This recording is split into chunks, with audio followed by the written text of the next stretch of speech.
Барлығыңызға сәлем, каналыма қош келдіңіздер. Бүгін мясо по-тайски тағамын жасайтын боламыз. Ең алдымен етіңізді жартылай ерітіп, видеода көрсетілгендей жұқалап турап аласыз. Және қызыл, сары бағдаршам бұрышынан қосатын боламыз.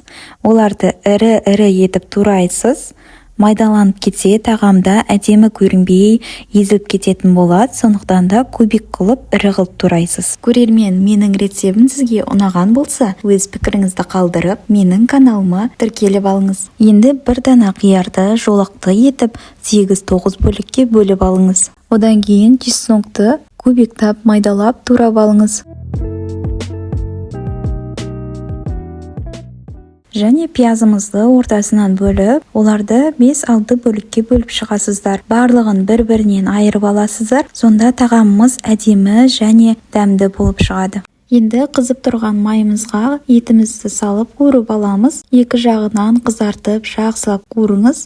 Қуырып жатқан кезде еттің шырыны шығуы керек. Сол шырын қайта қайтқанша жақсылап қуырасыз. Жарты шай қасықпен тұз саласыз. Өйткені бізде соевый соустың тұздылығы шығады, сондықтан да азырақ қосамыз. Енді етке пиязымызды қосып, пиязды 1-2 минут қуырып аласыз. Және лавр жапырағымен қара бұрышты қоссаңыз болады. Кесені қатты толтырмай су қосып, етімізді жарты сағатқа бұқтырып қоямыз. Етіміз дайын болғанша біз күрішімізді қоятын боламыз. Ас қасықпен толтырып, сары майды салып, 1,5 кесе күрішті 3-4 рет салқын сумен шайқап жуып салатын боласыз. 3-4 минут маймен бірге қуырып, үстіне 2,5 кесе су қосып, және өзіңіздің қалауыңызша тұз қосасыз. Су қайнай бастаған кезде бетін бұқтырып қоясыз. Қазанның қақпағын мүлдем ашуға болмайды. Күріш 15-20 минутта пісетін болады. Күріштің сортына байланысты негізінде менікі 15 минутта пісті.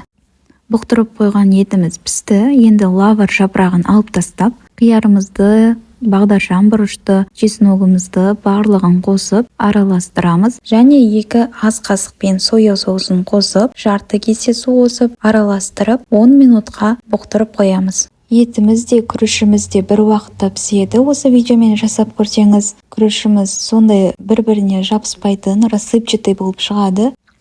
Мясо по-тайски тағамы өте дәмді, жасап көріңіздер. Дастарханға ұсынған кезде еттің үстіне кунжут сеуіп ұсынсаңыз болады, өте әдемі көрінеді. Келесі видеода кездескенше сау болыңыз.